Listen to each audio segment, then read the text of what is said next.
Dalam terawangan yang dilakukannya, Velin mengungkapkan bahwa kartu-kartu yang muncul menunjukkan gambaran batin Agus. Oke. Setelah dibantu, kemudian depresi karena dibully karena uangnya ternyata tidak bisa buat berobat. Itulah tadi sifat wujud dari manusia serakah. Gue bilang serakah kenapa?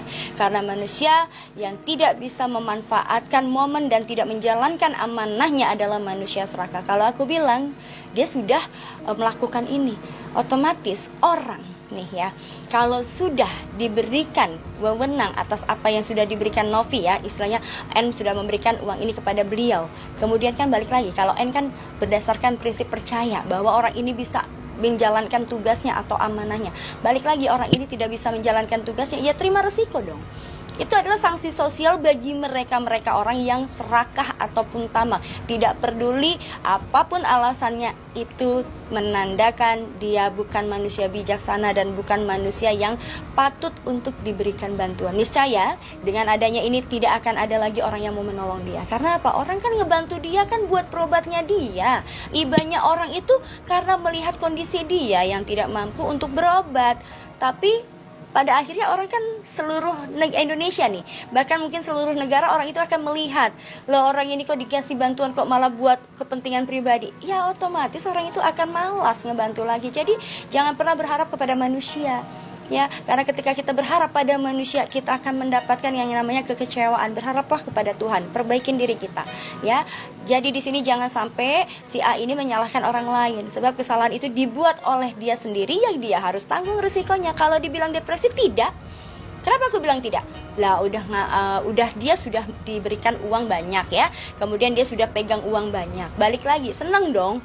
Mustahil kalau orang itu diberi uang tidak ada perasaan senang, ya kan? Balik lagi, mau digunakan baik atau tidak itu balik lagi ke manusianya, ya. Dan kalau sudah uang itu habis untuk kepentingan pribadinya dia, misalnya seperti dia menutupin rumah, ya, dia lebih memilih rumah daripada kesehatannya, ya itu kan pilihan dia. Kenapa harus depresi? Toh dia juga walaupun kondisinya seperti itu juga dia udah punya rumah kok, hasil dari donasi. Apa yang harus disesalkan? Nah inilah ciri-ciri manusia yang serakah. Menanggapi tentang kasus peristiwa ini, balik lagi ya, setiap manusia memiliki kebutuhan yang berbeda-beda. Niat baik si Novi ini untuk bisa membantu Agus sudah bagus ya, bahkan sampai terkumpul sekian banyak, itu luar biasa menurut aku. Harusnya si A ini berterima kasih kepada si N ini. Balik lagi, kalau sampai sekarang masalah ini dipeributkan hanya karena uang itu kemudian tiba-tiba dibikin untuk kepentingan pribadi si A, balik lagi, yang penting kita kalau nolong orang ikhlas aja ya. Niat kita sudah sudah dilihat kok sama Yang Maha Kuasa. Balik lagi, kalau orang itu juga misalnya sudah ditolong tapi pada kenyataannya merasa tidak tertolong, itu artinya kepribadian orang itu adalah orang yang serakah. Balik lagi juga, ketika orang itu yang tadinya untuk kepentingan operasi tiba-tiba dijadikan untuk kepentingan pribadi, ya orang itu sudah tahu dong konsekuensinya, bahwasanya hidup itu adalah pilihan. Ketika seorang itu diberikan bantuan untuk pengobatan tapi dia lebih memilih kepentingan pribadinya, berarti bukan salah si N-nya dong, berarti si A-nya yang salah.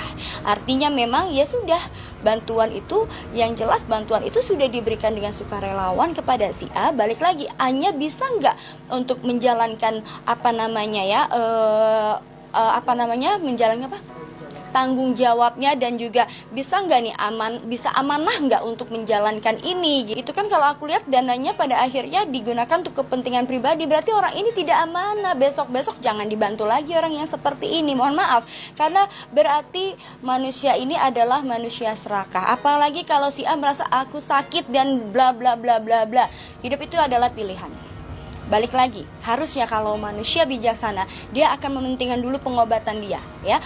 Istilahnya menjalankan amanahnya dulu, baru kalau ada sisa, bolehlah dipakai untuk kepentingan pribadi. Itu yang utama, kalau manusia itu punya niat baik. Tapi kalau manusianya memang memiliki pribadi yang tidak baik, apalagi didukung oleh pasangan sebelah sisinya, ya Allahualam, ya ini yang terjadi. Maka manusia, sifat manusia itu adalah kurang puas, selalu merasa kurang dan kurang. Kalau Kalau kita di fase itu, maka niscaya manusia itu tidak akan mendapatkan kemudahan lagi untuk bisa membantu, ya, untuk bisa dibantu. Artinya manusia ini tidak pantas untuk dibantu. Sebab kalau aku lihat kehidupan kesejahteraan, kehidupan kita adalah kita sendiri yang harus bisa memaintain, ya.